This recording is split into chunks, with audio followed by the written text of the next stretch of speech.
Upaya pemberantasan pinjol ilegal yang telah memakan banyak korban terus digerakkan. Setelah meminta masyarakat yang terjerat pinjol tak perlu membayar utang, kini Menko Polhukam Mahfud MD menegaskan ancaman dan pemerasan pinjol bisa dikenakan pidana.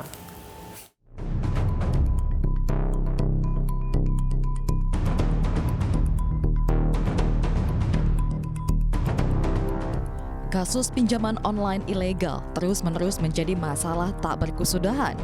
Para korban pinjol ilegal berkali-kali mendapat ancaman kekerasan hingga pelecehan seksual. Maraknya pinjol ilegal bahkan menjadi perhatian pemerintah. Pemerintah akan menindak tegas para pelaku pinjaman online ilegal. Para korban pinjol ilegal pun diminta melapor ke polisi jika mendapat ancaman dan pemerasan dari pinjol tersebut. Hal itu disampaikan langsung oleh Menko Polhukam Mahfud MD bersama Kabareskrim Polri serta Lembaga Perlindungan Saksi dan Korban. Sebelumnya Mahfud MD meminta masyarakat yang menjadi korban pinjol ilegal untuk tidak membayar utangnya. Kini Mahfud menegaskan ancaman dan pemerasan yang dilakukan oleh pinjol ilegal bisa dijerat pidana. Undang-undang ITE itu bisa ada pasal 27, pasal 29, pasal 32. Nah, yang pasal 27 itu misalnya penyebaran foto-foto tidak senonoh, foto-foto porno yang disebar untuk mengancam orang agar malu, dan itu banyak yang kasus gitu. Keseriusan pemerintah menangani kasus pinjaman online ilegal dibuktikan dengan penerbitan telegram Kapolri kepada Polda seluruh Indonesia untuk memberikan respon cepat kepada masyarakat apabila ada tindakan-tindakan yang dirasa mengganggu baik secara fisik maupun psikis. Mohon kepada warga masyarakat untuk berani melaporkan kepada kepolisian atas peristiwa yang dihadapi apabila terkait dengan pinjaman online ilegal ini. Sementara LPSK mengaku siap memberikan perlindungan kepada saksi korban dan pelapor agar mendapatkan rasa aman saat proses hukum berlangsung. Bagaimana teknisnya? Mudah. Bisa datang langsung, bisa melalui email bpp.lpsk.go.id atau lpsk.go.id. Bisa juga melalui 148 call center, nanti akan di follow up oleh petugas tersebut, dan mekanisme melalui Android pun bisa.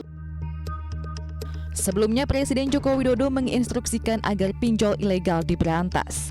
Jokowi meminta kepada otoritas jasa keuangan untuk mengawasi dan mengawal pinjol agar tidak menyulitkan masyarakat. Jika ditemukan masalah terhadap pinjaman online, Presiden minta untuk segera diatasi agar tidak merugikan masyarakat. Banyak penipuan dan tindak pidana keuangan telah terjadi. Saya mendengar masyarakat bawah yang tertipu dan terjerat bunga tinggi oleh pinjaman online yang ditekan dengan berbagai cara untuk mengembalikan pinjamannya. Pada Agustus silam, akibat telat membayar tagihan pinjol ilegal, seorang warga di Cilincing, Jakarta Utara mendapatkan ancaman. Ia diancam foto tidak senonoh dirinya akan disebarluaskan jika tak kunjung membayar tagihan. Yang dipinjam saya 6 juta, yang saya terima 4 juta, dan dalam tempo waktu 7 hari. Dan itu semua sudah dilunasi? Sudah. Yang melunaskan sebesar 4 atau 6 juta? Lebih dari 6 juta. Lebih dari 6? Dan dalam jangka waktu 5 hari sudah ditagih. Kalau saya tidak mau bayar, disebar data-data saya. Bukan hanya mengancam keselamatan korban, pinjol ilegal bahkan mengancam orang lain yang berada di sekitar korban. Wakil Gubernur Lampung bahkan turut menjadi korban teror pinjol ilegal. Seperti itu, cuman saya kira awal-awal seperti kayak spam atau apa yang informasi berhadiah seperti itu saya nggak terlalu perhatikan.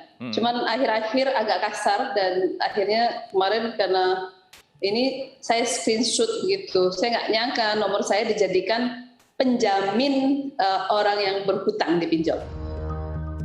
OJK, kepolisian, hingga Kominfo telah menutup lebih dari 4.000 akun pinjol ilegal di situs penyedia aplikasi. Namun di tengah disrupsi teknologi, kehadiran pinjol ilegal sangat cepat merambat. Mati satu, tumbuh 1000. Dirtipideksus rencananya akan menyampaikan perkembangan penanganan kasus pinjol ilegal esok hari pada Senin 25 Oktober 2021.